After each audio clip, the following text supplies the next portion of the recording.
এ হাসান, তোমার যে ওয়াজ ভাইরাল হয়েছিল এটা একটু করো তো।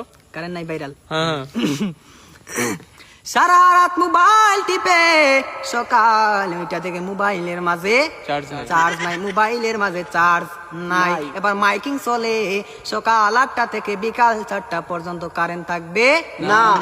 এবার টেনশন আছে না? নাই, সারাদিন কারেন্ট থাকবে না। আর যদি কারেন্ট না থাকে আমার মোবাইলটা বন্ধ হয়ে যাবে, আর ওই পারে কথা বলা যাবে না। এবার ওই পার থেকে রাগ করবে কি করবে না? করবে। এবার যখন বিকাল 4টা বেজে গেল, যেই মাত্র কারেন্ট আসলো আর মোবাইলটা চার্জে লাগাইয়ে টিপানো আরম্ভ। এবার মেসেজ করে হাই, এবার গিয়ে দেখে ওই পার থেকে ব্লক করে দিছে, ব্লক করে দিছে। এবার ছেলেটা তো টেনশনে আছে, হারে ব্লক করে দিল, আমাদের তো ভালোবাসা কোথায় গেল। এবার 2 দিন পরে ব্লকটা খুললো, 2 দিন পরে ব্লকটা খুললো। এই 2 দিনের মাঝে ছেলেটার আরেকটা হয়ে গেছে, আরেকটা হয়ে গেছে। এবার মেয়েটা বলে তোমার সাথে আমি পালিয়ে যাব, আমাদের বাড়িতে মানবে না, চলো আমরা পালিয়ে যাই। আমি রাগ করেছিলাম, আমার রাগ তুমি কেন ভাঙ্গাও না? আর ছেলেটা রাগ কি ভাঙ্গাবে?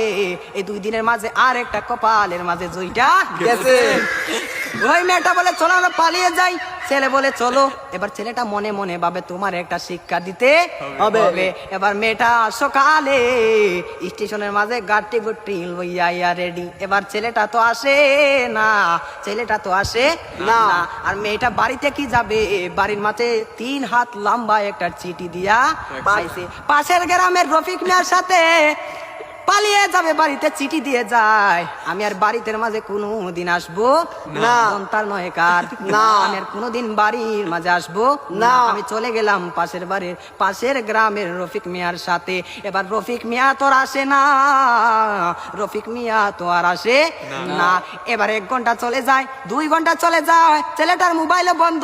মেয়েটা তো আর বুঝার বাকি হলো না, আমাকে চলে গেল ছাড়িয়ে, আমাকে ফাঁকি দিল। এখন তো মরা ছাড়া আর কোনো উপায় নাই। পরের দিন সকালে মাইকের মাঝে আওয়াজ শোনা যায়, সকলে পড়ে ইন্না লিল্লাহি ওয়া ইন্না ইলাইহি রাজিউন।